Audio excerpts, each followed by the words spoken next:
Thank you, sir, for the introduction, kind introduction. And first of all, I want to say that this is not going to be a very boring sort of, lecture. Okay, you need to do this. This is what is required.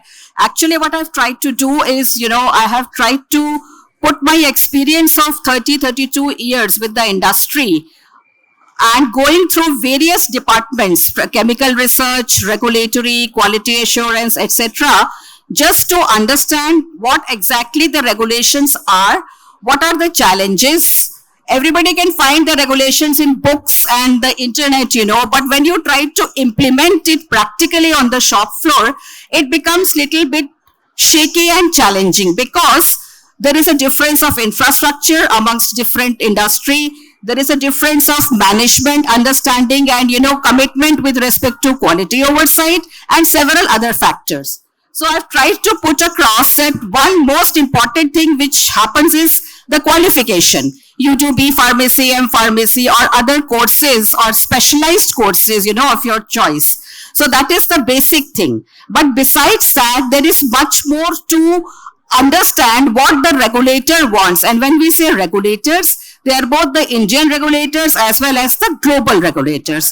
So we'll try to take this session up and we'll go through some examples just to understand.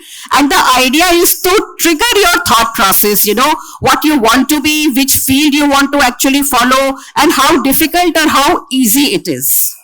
So this I'll skip because the introduction has already been done. So basically, if we talk about the, background, the idea is that whatever research we do, maybe at institutes like NIPER, I happen to be a guest faculty at NIPER also, and I'm very proudly associated to be with them for about 10 years now. So this is for basically regulatory and compliance courses for the M-Pharma students. Now, the point is this, that we are actually, I started my career as a research scientist in the chemical research division. So I really know how difficult or how easy research is. You need to have a lot of patience when you are into research because you are researching something. And sometimes you fail a number of times, but you may also succeed.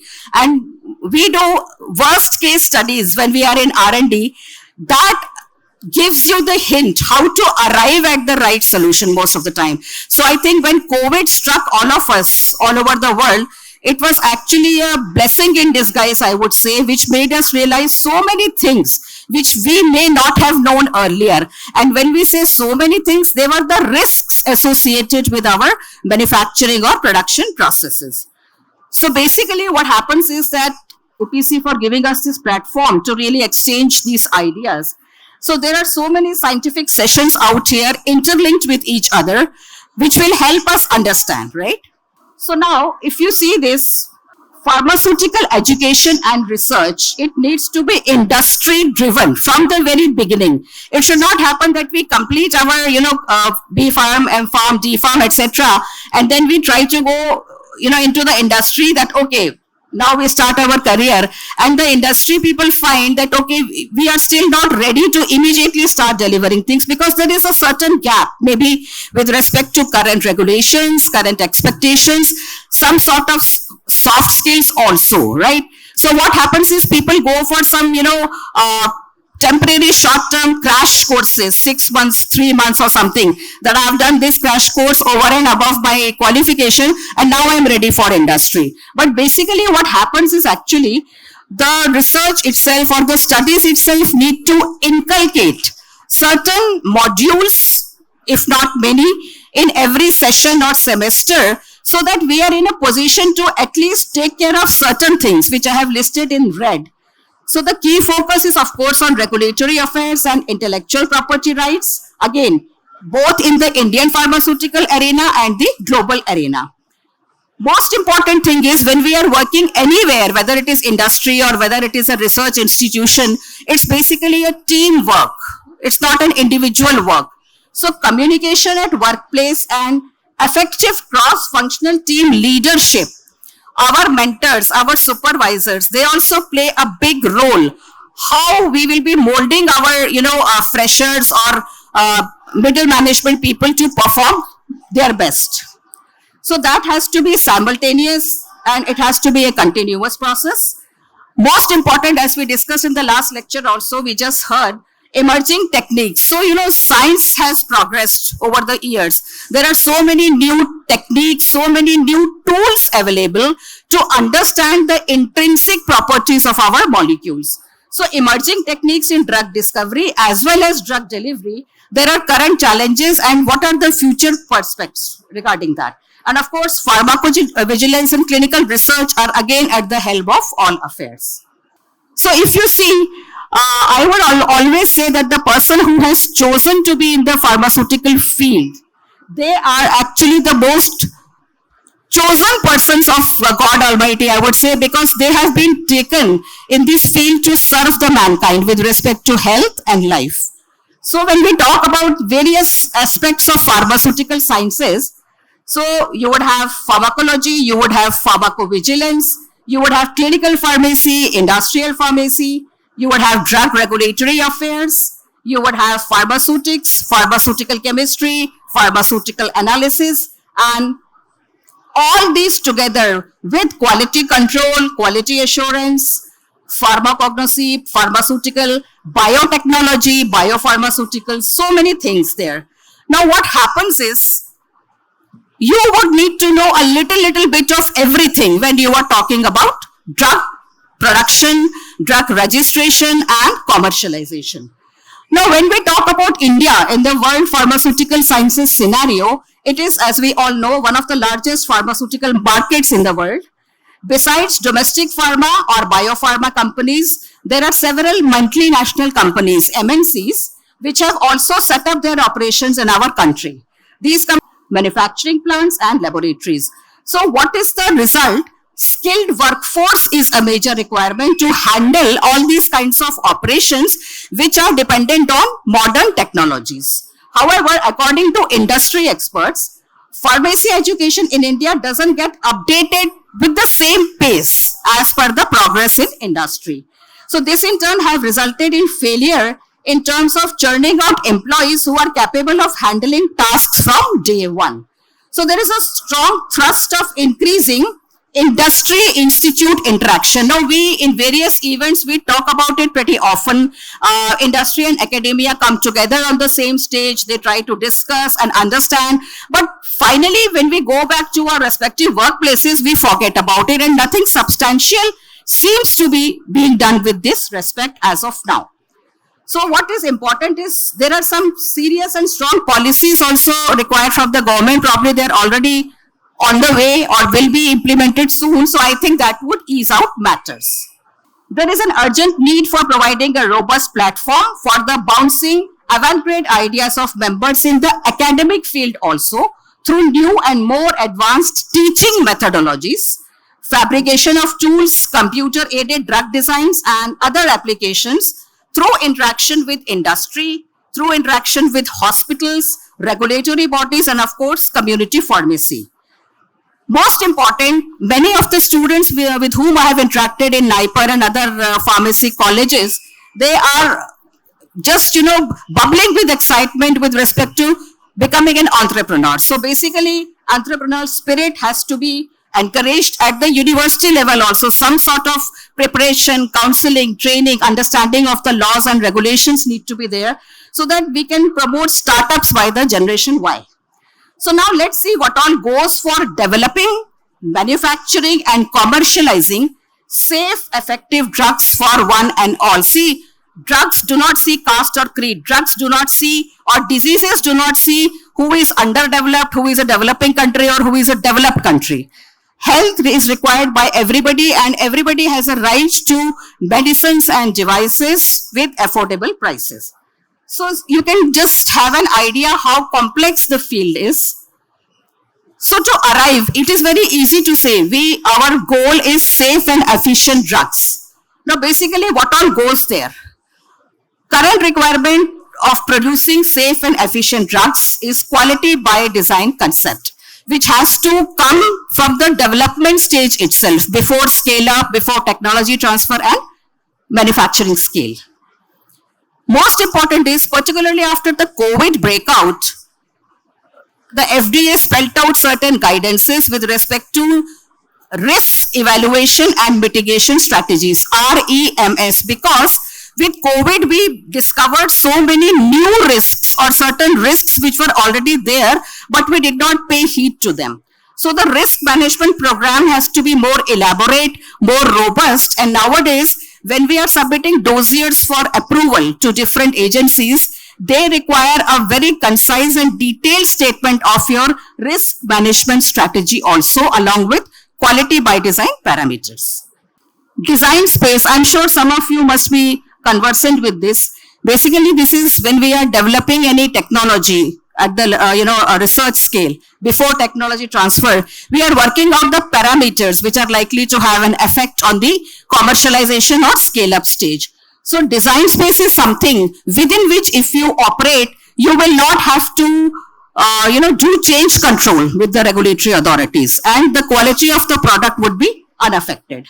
Then data integrity is a very crucial thing. And in fact, if you see, in the past 10 years, the maximum observations from the inspectors, whether it is US inspectors or whether it is local inspectors or whether it is from the Europe and other global countries, maximum queries have been with respect to data integrity. Now, there is a reason for that.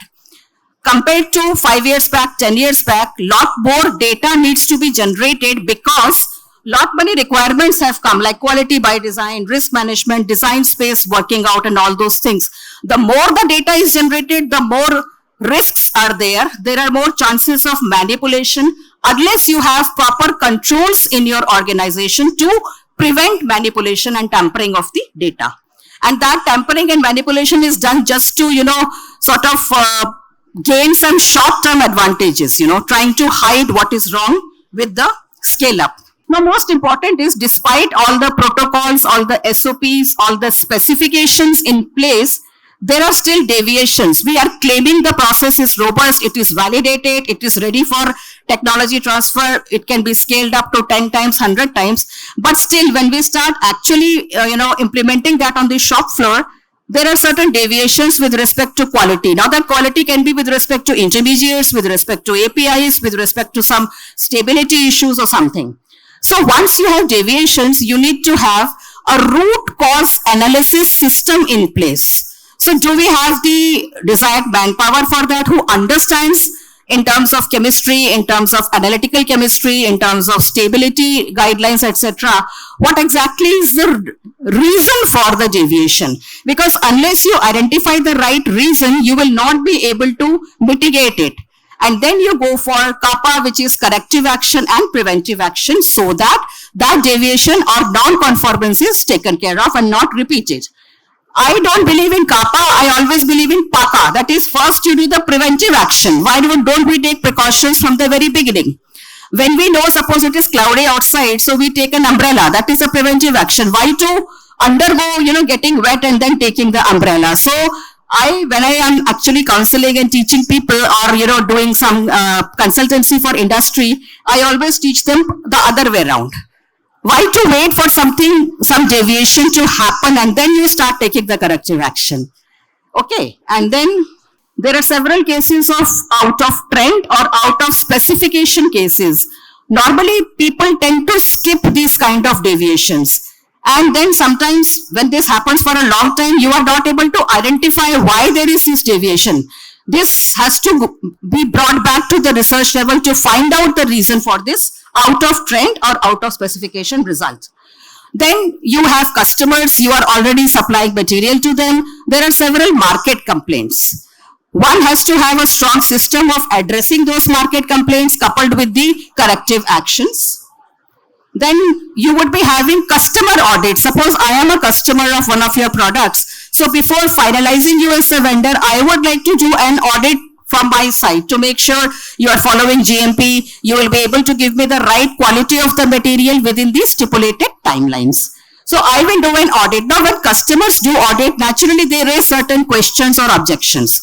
So there is a lot of learning which can be derived from that, and maybe we can try to spruce up our systems at least to some extent to address those kind of queries.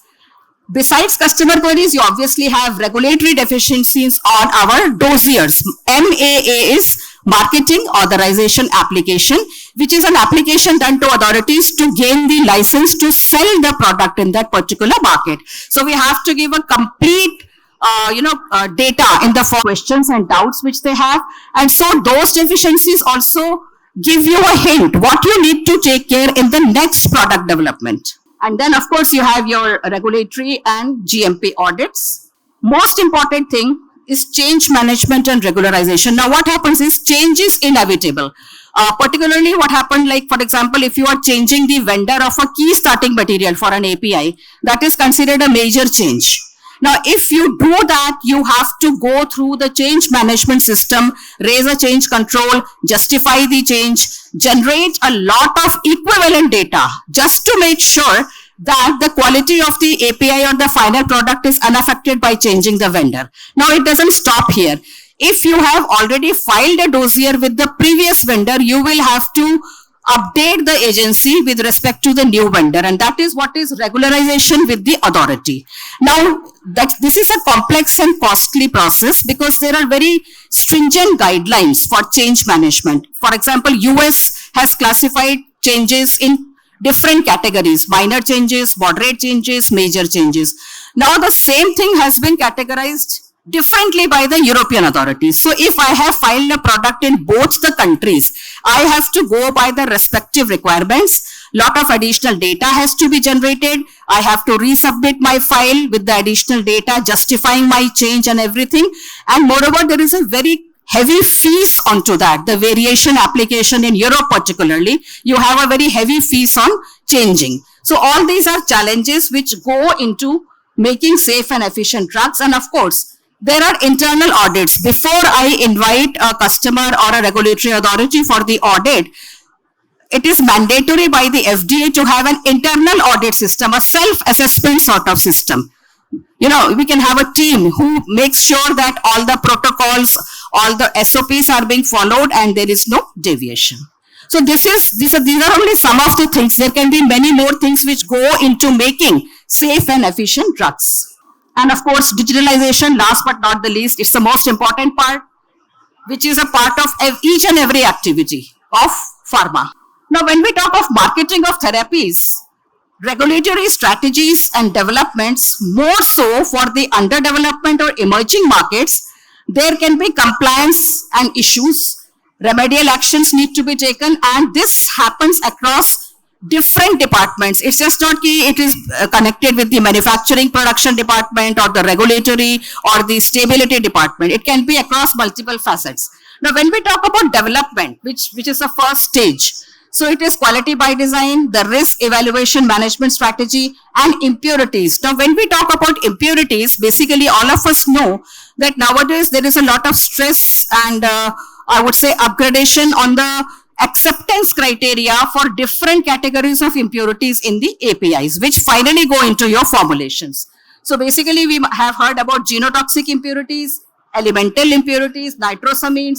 Now, the plus point in today's time is that we have several predictive softwares for several aspects, right? So this is a boon. At least we have the tools to sort of find out and predict the, the chances of these impurities being there in our product. And then most important is the vendor development for the key starting materials and the critical raw materials. I would just like to stress one point here, that when we talk about any sort of formulation or other vaccines or anything, the basic active pharma ingredient which is going therein, that is the most important part, because that is responsible for the pharmacological activity or the action therein. So what basically happens is that monitoring the impurity profile, monitoring the robustness of the process becomes a big challenge for the API manufacturer. And if there is a slight miss out somewhere during the API validation process, then ultimately when the formulator is filing the formulation file, it becomes a challenge for them because they start receiving queries onto APIs. Most important is data integrity and quality oversight policies in sync with the upgradation of the. So, here I would just like to state one thing, that what is the idea when we are doing scale up and technology transfer, we need to consider aspects as outsourcing, what is the variance, what is the cost, different type of agreements between the vendor and the outsourced lab. And of course, teaching via 2D, 3D videos, remote, options. And of course, this is for the staff, for the auditor, and for the customer. Now we have several chemistry regulations and dynamic progress of science, which has to be taken care of while designing these training modules. And of course, artificial intelligence, machine learning, and there are tools for precisely every vertical or every aspect of the pharma sciences. And of course, there is a lot to learn from inspectional observations and data integrity teaching. So what I personally feel is that along with the scientific and technical modules which we already have in our curriculum of academics, and I'm sure, I think it's up to mark with respect to industry requirements. Maybe it's a transition phase, maybe one requires some PCI approvals or something like that. I'm not sure about that, but maybe. I think that is just 1 minute. I think probably what you're telling about the quality system and the quality risk management. Yes. This is a master's degree in pharmacy, especially with a specialized field like tackling all these issues of in terms of the syllabus and curriculum. I think this is all, everything is covered in fact. Yeah. And now what we want to add on to this as an industry resource person is, case studies. Like, okay, we do teach that way. So that is one part. Yes, that's another big challenge in these issues is, as you say, I think probably most of them reflect with respect to APIs and the pharmaceutical formulation. Right. But it's a different case scenario with respect to the biologicals. Right, biopharma and biologicals. Biopharma and biologicals. Absolutely. And recombinant and all. It's a different scenario where, different case studies may reflect because certain things are different because, as you say, impurities and scale up and all. There it's a different scenario altogether. They have, the risk management level is different. Right. Yes, that's how it is. Yeah. Query man, I'm from healthcare industry, hospital industry. So, I'm from hospital industry, healthcare.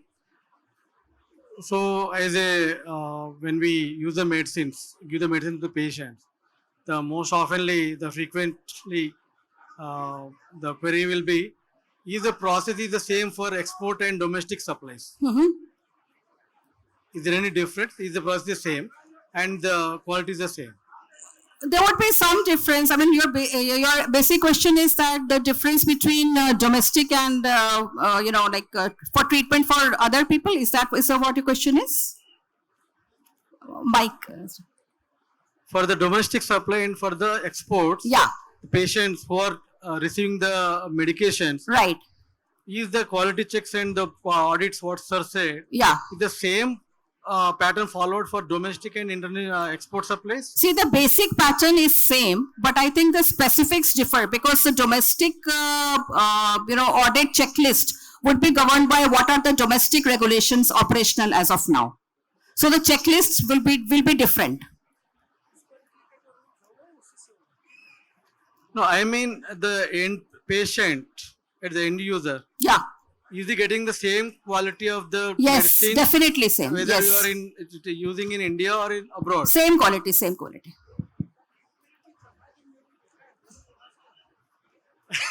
Yes. What sir is saying, you see, impurities which are permitted in any drug. Suppose you export ibuprofen to US and you supply ibuprofen to our own country.